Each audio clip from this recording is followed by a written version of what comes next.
Hola, ¿cómo les va? Nosotros aquí en una nueva entrega de Tal Como Son. Antes de conocer a nuestra invitada de hoy, vamos a ver a quienes confían en mí.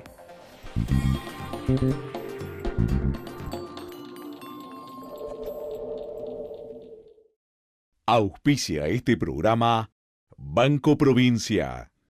Sí al 98% de cloacas, sí al 100% de agua potable y sí a la menor mortalidad infantil de América Latina. ¿Te animas a seguir diciendo que sí a vivir mejor? Yo digo que sí.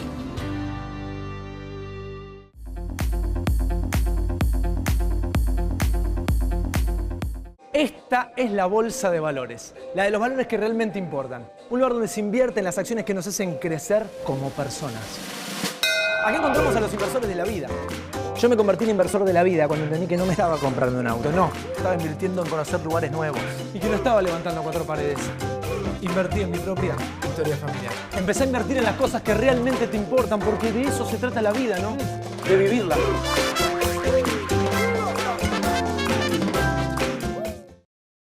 Auspicia este programa LAN, el encanto de volar. Escapate cuando todos vuelven. En Entre Ríos encontrarás todo lo que buscas. No lo penses más. Tu finde está en Entre Ríos. Ministerio de Turismo, Gobierno de Entre Ríos.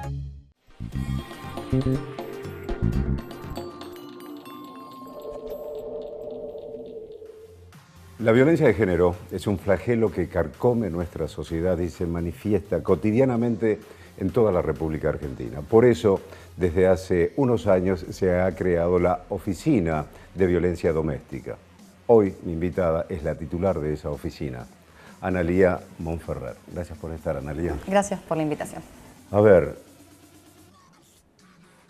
¿ustedes han analizado que la violencia de género en la Argentina está creciendo? ¿Hay muchos más casos o ahora lo que sucede es que se difunden esos casos por las estadísticas que llevan? Bueno, bien. En realidad lo que podemos afirmar es que sí hay un aumento de los casos de violencia doméstica, por lo menos de las denuncias que se realizan. Es decir, no estamos en condiciones de afirmar que haya un aumento de la violencia en sí en la sociedad, puesto que antes del funcionamiento de la Oficina de Violencia Doméstica en septiembre del 2008 no teníamos estadísticas respecto de los casos de violencia. Precisamente ese fue uno de los motivos por los cuales la Corte decide crear la oficina, que depende actualmente directamente de la vicepresidenta de la Corte, la doctora Elena Hayton. ¿Ella pidió hacerse cargo o le tocó por sorteo, digamos? No, ¿O lo tomó como una cuestión, un desafío personal? En realidad, cuando ella se incorpora a la Corte, en el año 2004, que es cuando empieza el proyecto, presidía la Corte en ese momento el ministro Petracchi, quien le encargó a ella ese proyecto, y lo cierto es que trabaja diariamente, o sea, diariamente es el contacto con ella para que sepa cómo está funcionando la oficina, y se convocó a un grupo de juezas y jueces liderados por ella para trabajar desde el 2004 hasta el 2008 para diseñar el proyecto. El proyecto de la oficina. ¿Qué misión cumple esa oficina concretamente? Bueno, en principio es una herramienta fundamental para ayudar a juezas y jueces a que puedan tomar medidas respecto de los casos de violencia. Es decir, el objetivo principal fue darle recursos a juezas y jueces para que pudieran decidir acerca de las medidas de protección que se tenían o no que dictar en un caso en forma rápida y eficiente. Porque de hecho, los mismos jueces estaban pidiendo tener lo que se llama el informe de riesgo en forma rápida, puesto que la ley que existía en ese momento vigente, la 24417, exigía la realización de un informe de riesgo que estaba demorando de 3 a 4 meses. Ahora, con el diseño que se implementó en la oficina y con el funcionamiento de la oficina, en el mismo momento en que la persona llega a la OBD, que es como se conoce más comúnmente, tiene el informe de riesgo hecho. Ahora digo yo, 3 o 4 meses para un informe de riesgo, una eternidad. Claro, bueno, porque y el era riesgo a su vez, para la víctima, en definitiva, ¿no? Exactamente. Entonces, lo que ocasionaba era que algunos juzgados dictaban las medidas de protección sin contar con ese informe que exigía la ley, y otros esperaban a que se realizara. Entonces, esa era la demora con, por ahí ya o estábamos ante un caso más grave o ya no era necesaria la medida de protección. Y la gente va y concurre, no tiene que ir con letrado, ni con abogados, ni nada. Se presenta en la oficina y dice, me está pasando esto. Exactamente, puede venir la persona que está directamente afectada por un hecho de violencia, la víctima o cualquier otra persona. Es decir, no hace falta que se trate de violencia hacia niñas y niños, que es la violencia con la cual estamos más acostumbrados a que alguna persona adulta pueda hacer la denuncia por ellos, sino que un familiar de esta mujer adulta, que es la mayoría de los casos, el profesional médico que la atiende, los docentes de una escuela pueden acercarse a la oficina y relatar cuál es el hecho que está afectando a otra persona, por más que esta otra persona sea una persona adulta. ¿Y ahí qué medidas toman ustedes? Bueno, cuando se acerca a la persona, le recibe un equipo interdisciplinario. Primero hay una breve entrevista para determinar si se trata o no de un caso de violencia, puesto que, como se denomina violencia doméstica, así está el nombre de la oficina, muchos confunden cuando hay problemas entre vecinos, que pueden hacer la denuncia ahí. Cuando determinamos esto, que es con 2 o 3 preguntas, pasa a ser atendida por un equipo interdisciplinario. Esto es, hay una psicóloga, una abogada y una trabajadora social que en el mismo momento escuchan a la víctima. Escuchan su relato, van labrando un acta en forma textual de lo que nos dice la persona. Si surge la posible comisión de algún delito, hacemos algunas preguntas para poder circunscribir ese delito, para tener las mayores características posibles de lo que ha pasado, porque esta acta, junto con el informe de riesgo y el informe médico, eventualmente, si es necesario constatar las lesiones, va a ser enviada tanto al juzgado civil como al juzgado penal.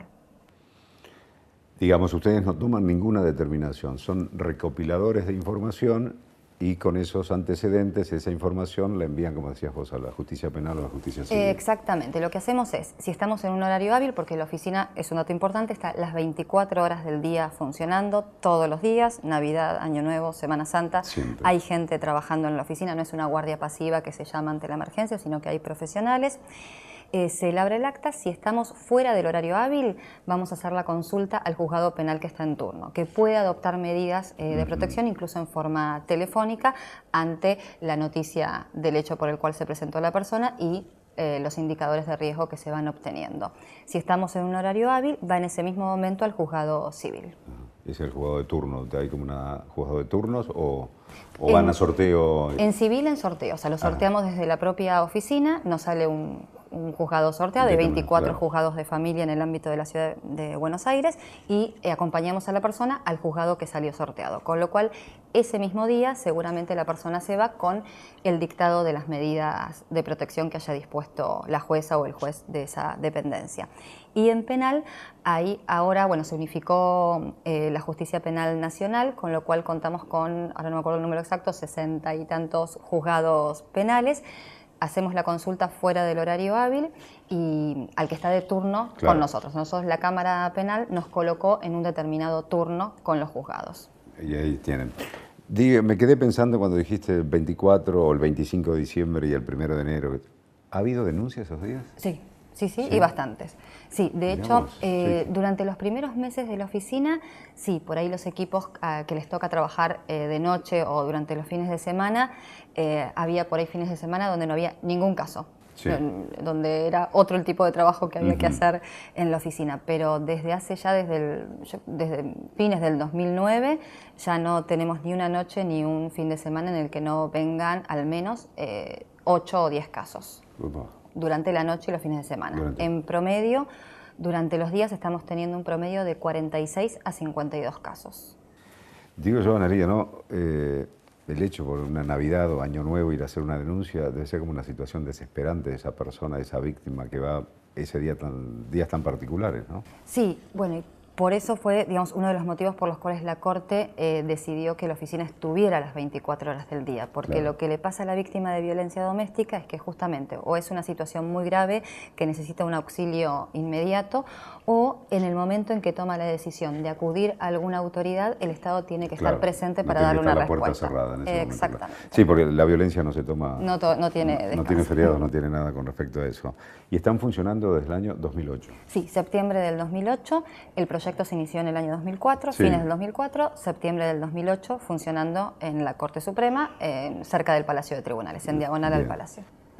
Y si una persona vive en San Martín en el conurbano, por ejemplo, ¿puede venir a la oficina o es solamente para personas radicadas en la Ciudad de Buenos Aires? Dependerá del caso. En principio, la oficina funciona para recibir denuncias de personas que viven en la ciudad o que el hecho de violencia haya ocurrido en la ciudad. Sí. O que la persona trabaje en la ciudad de Buenos Aires o que estudie en la ciudad de Buenos Aires. Tiene que haber alguna excusa, digamos, para que la Oficina de Violencia pueda intervenir y para que los jueces de la ciudad de Buenos Aires sean competentes para el dictado de medidas de protección. Aún así, hemos tenido casos donde el hecho de violencia ocurrió en provincia de Buenos Aires, donde la persona trabajaba en la provincia de Buenos Aires, estudiaba en la provincia de Buenos Aires, pero por el horario en el que se acercó a la oficina y por la gravedad del hecho, se recibió el caso en la oficina y después se remitió todo a la justicia provincial.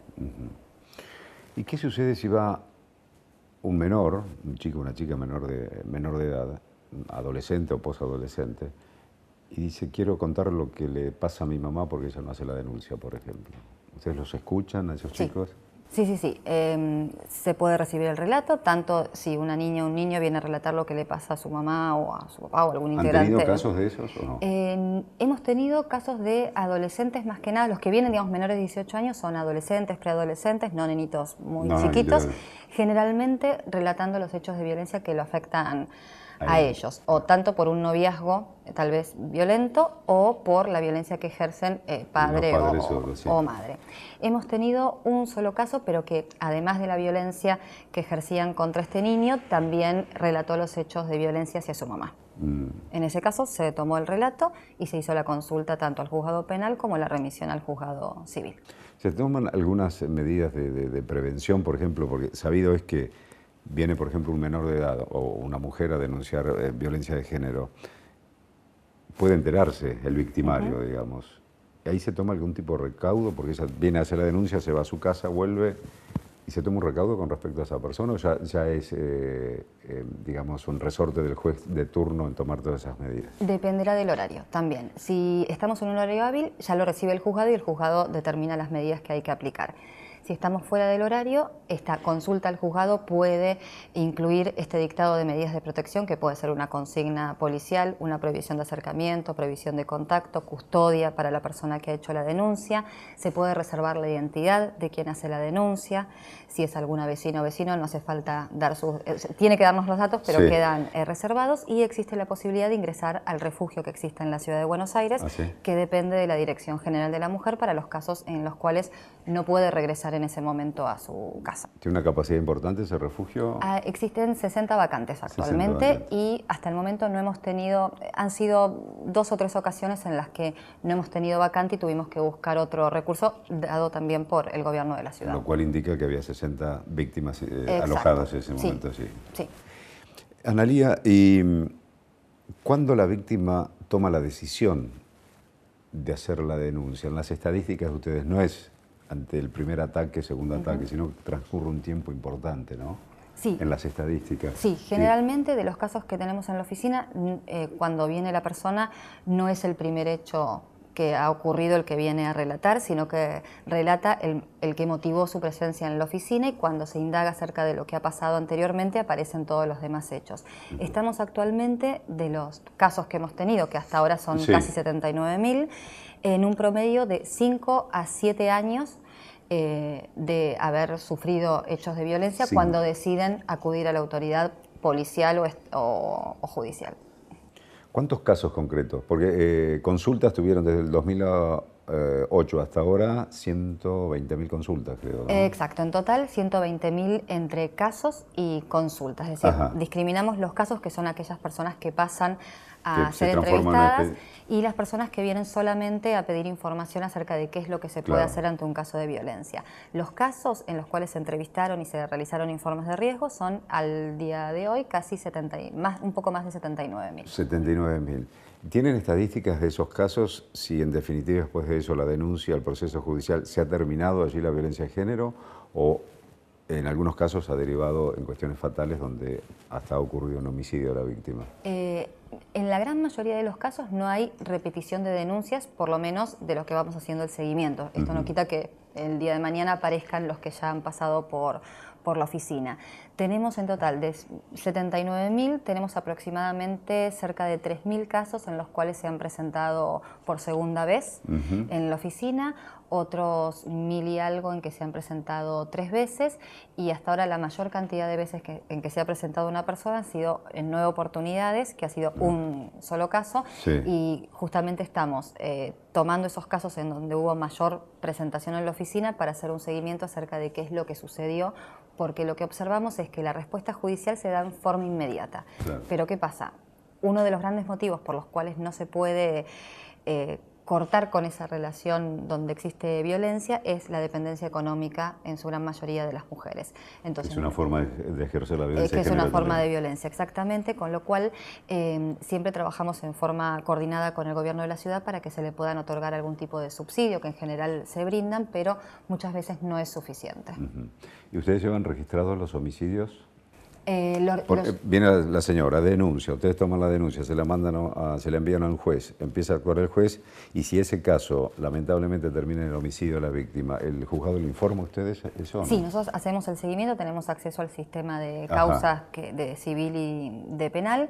Lamentablemente, de los casos que han pasado por la oficina, hemos tenido 5 casos que han terminado en principio en femicidio, puesto que no hay todavía una sentencia en esos casos. Claro, quiere decir que de 79.000 casos en todos estos años, de las denuncias que se hicieron, 5 terminaron en femicidios, amén de la denuncia que hizo la mujer y el proceso judicial. Exacto.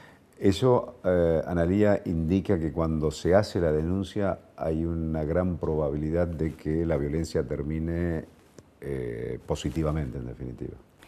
Claro, sí, es decir, que se termine con la relación, con la situación de violencia. Porque, digamos, la gran mayoría de las mujeres asesinadas como consecuencia de la violencia de género, de los femicidios, tengo entendido que se da por nunca habían hecho la denuncia. Claro, en muchos casos nunca se ha hecho la denuncia, en otros casos lo han hecho en forma reiterada y por ahí no obtuvieron una respuesta oportuna para el caso, pero lo cierto es que sí, cuanto más antes se hace la denuncia, hay más probabilidades de que esa situación de violencia termine, porque no es lo mismo, digamos, dictar una prohibición de acercamiento en un caso, supongamos, con un riesgo moderado, que una prohibición de acercamiento en un riesgo alto o altísimo, seguramente haya consecuencias distintas. Claro, además es otra cosa, es distinto que la mujer vaya y haga la denuncia en una oficina como la de ustedes, a que vaya a una comisaría donde conocemos los casos de la comisaría, donde dicen no, volvió otro día, no le toman la punta y no le dan bolilla concretamente. Claro, lo que tiene de plus la Oficina de Violencia es que está el equipo interdisciplinario que además le brinda a los jueces una herramienta fundamental para el dictado de medidas de protección, que es este informe de riesgo,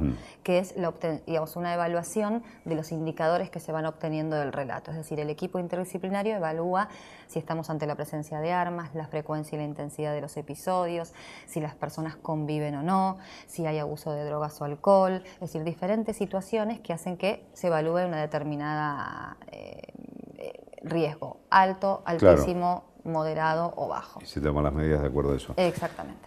A ver, ¿qué estadísticas tienen ustedes con respecto a la violencia de género, las edades y la cuestión de sexo? Porque hay hombres también que sufren la violencia de género, una porción mínima, pero también hay un porcentaje, pero la gran cantidad, digamos, si lo hacemos entre varones y mujeres, es un 80-20 o un 90-10 según los meses que van pasando. O sea, 90% de mujeres víctimas y 10% de hombres.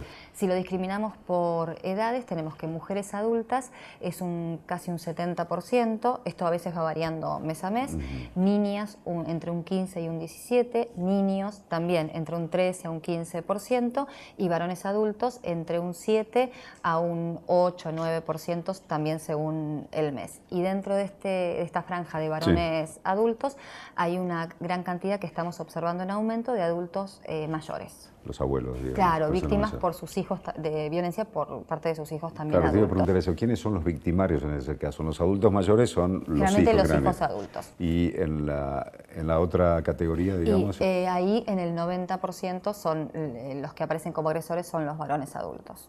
En el caso de que las mujeres o niñas o niños son víctimas. Sí, digo, pero en el caso de los varones víctimas, que no son adultos mayores.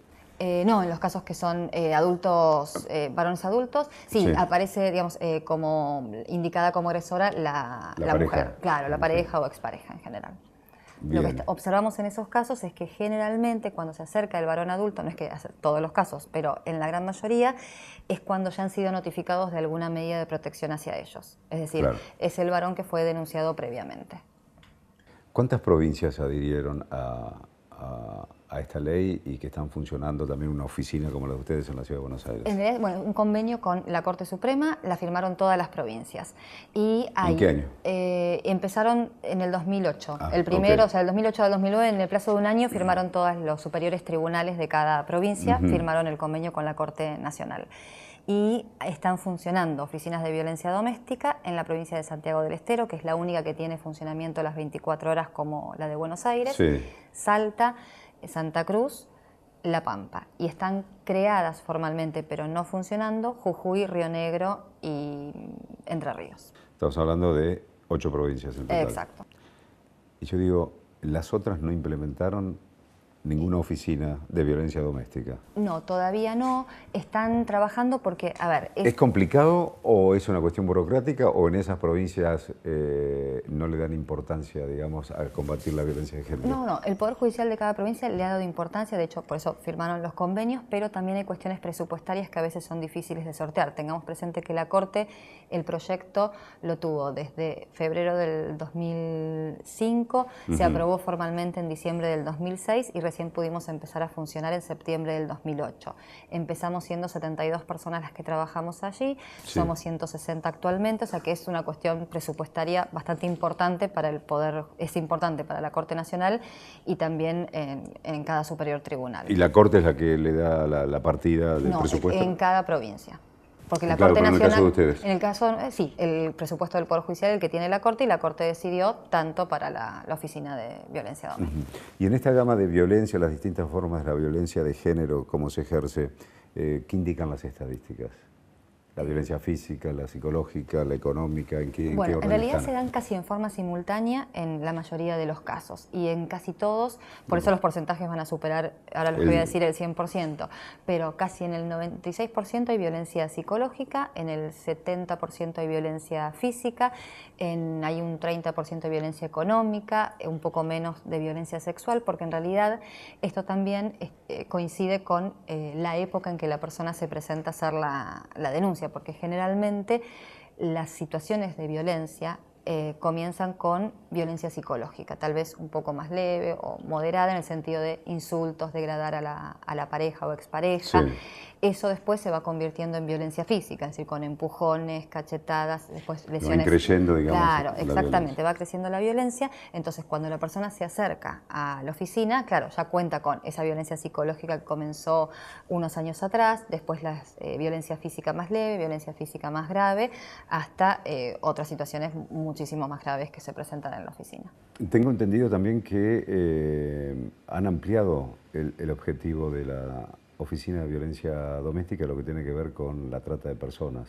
Así para es. recibir denuncias en ese sentido. Así es, la Corte Suprema decidió en noviembre del año pasado ampliar y que empecemos a tramitar casos de trata con fines de explotación sexual o casos de explotación de la prostitución, y en principio recibimos los casos de las víctimas, o sea que se presente directamente la víctima o alguna persona allegada, es decir, no cualquiera que piense que existe alguna posible trata cerca de su casa. Esto en principio, veremos cómo se desenvuelve la oficina y los ministros evaluarán si ampliarlo o no posteriormente. ¿Y esto lo tienen, esta ampliación del objetivo, a partir del año, me habías dicho? De trata el año pasado. El año pasado. Sí, de hecho tenemos hasta ahora dos casos. Dos casos. Que vinieron específicamente por cuestiones de trata, porque durante todo el trabajo de la oficina, dentro del contexto de la violencia doméstica, surgieron situaciones de posible trata en 5 o 6 oportunidades. ¿Y se comprobó eso después? Eso están en trámite las causas. Ajá. Digo, por ahí una sospecha, si ya hay un trámite, una causa judicial, hay como una sospecha importante de que eso ocurría claro, si nosotros concretamente, ¿no? enviamos al Fuero Federal para que se investigue. Bien.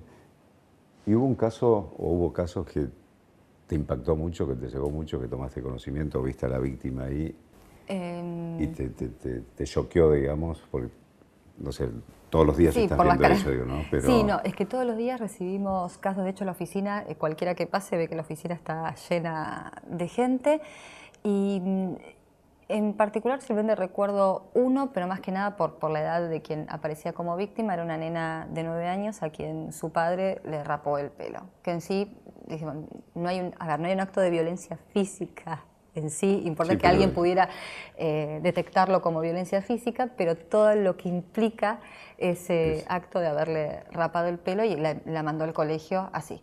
Entonces, más que nada por la edad, por la nena y por todo lo que tuvo que enfrentar esa corta edad. No, y lo que puede representar en el futuro. Exactamente. Porque empieza cortándole el pelo, después puede pasar cualquier otro tipo de delitos. Sí. Ahí, ¿no? En ese caso, bueno, el caso se recibió un día a la tarde, al día siguiente ya tenía adoptadas todas las medidas de protección y pudieron estar a resguardo. Pero generalmente los casos donde la violencia es directamente hacia los niños son tal vez los que más impactan por la corta edad de los niños que no pueden defenderse, pero precisamente es también uno de los mayores motivos por los cuales las mujeres, mamá de esos nenes, deciden ir a la autoridad. Muchas veces soportan la violencia a ellas y cuando ya la violencia se traslada directamente a los niños, ahí es cuando toman coraje para acercarse, desconociendo por ahí que el solo hecho de observar las situaciones de violencia también los convierten en víctimas a los niños. Analía, se nos está acabando el tiempo si tenés esa cámara y quiero, mejor dicho, que le digas, puede haber alguna víctima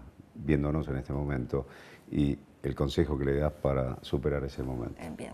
Bueno, simplemente que se acerquen a la oficina de violencia doméstica, estamos las 24 horas y asegurarles que van a recibir una respuesta por parte del Poder Judicial. Analía, se nos acabó el tiempo. Un pequeño recuerdo de la Martina, de tu paso por Tal Como Son. Y bueno, la verdad que están cumpliendo así un trabajo para este flagelo que día a día nos sorprende de la forma que ocurre y la violencia cada vez más truculenta, digamos, en todos los casos que ustedes su función, nosotros desde el periodismo allí también retratando todo eso. Así que muchas gracias por el trabajo que hacen. No, gracias por la invitación. Un placer. Muchísimas gracias por estar allí. Nos vemos en el próximo Tal Como Son. Diego, de esta radiografía que estamos haciendo ahora de la 31, 40 hectáreas, 40.000 personas más o menos. De esas 40.000, ¿cuántos niños hay? Más o menos. El 50% de los habitantes de la 31 tienen menos de 25 años.